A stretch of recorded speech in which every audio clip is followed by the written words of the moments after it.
culture et société nous fait voyager à travers les trésors humains vivants. Il s'agit d'hommes et de femmes dont la sélection est faite sur la base de la valeur des traditions, du génie créateur humain et surtout de son enracinement dans les traditions culturelles et sociales. Aujourd'hui, le trésor humain vivant est un patrimoine culturel immatériel de notre société qui constitue une immense richesse culturelle. Alpha Maïga.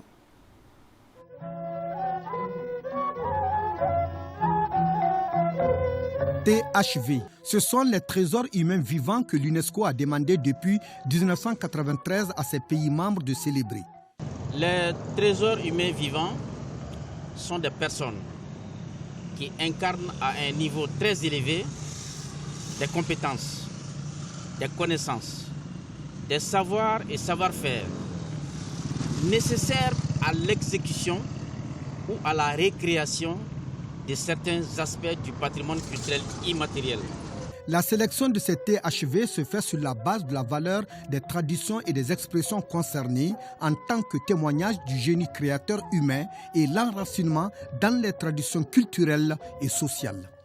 D'abord, les compétences des trésors humains vivants se manifestent dans plusieurs domaines, notamment l'artisanat, l'architecture de terre, la pharmacopée et la médecine traditionnelle, la magie, la géomancie, les sciences synégétiques, les religions africaines, la médiation sociale et culturelle, etc. Au Mali, une carte culturelle existe depuis 2004. Un inventaire non exhaustif des trésors humains vivants est actualisé annuellement en vue de les protéger puis d'en sélectionner les plus méritants pour les proclamer trésors humains vivants du Mali. Ce patrimoine culturel est recréé en permanence, transmis de génération en génération. Ce patrimoine culturel procure aux communautés un sentiment d'identité et de continuité, tandis que sa sauvegarde est un garant de créativité. Alors, pour sauvegarder ce patrimoine culturel immatériel, il y a lieu de veiller à ceux qui détiennent ces connaissances, ces compétences, savoir et savoir-faire puissent continuer à développer leurs connaissances au bénéfice des générations futures. Nous avons mis en place en 2008 une commission nationale de sélection et de proclamation des trésors humains vivants.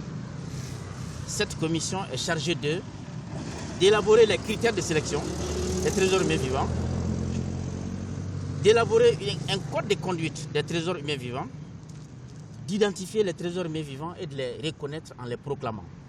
Généralement, les personnes qui détiennent des connaissances énormes sont proclamées en fonction de certains critères définis par la commission mise en place depuis 2008.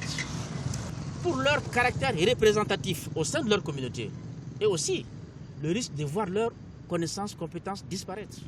C'est ça les principaux critères de sélection et de proclamation des trésors humains vivants. La sauvegarde du patrimoine immatériel de notre société qui constitue une immense richesse culturelle est un impératif. Pour cette année 2022, le département de la culture vient d'ajouter 6 noms à la liste du patrimoine culturel immatériel.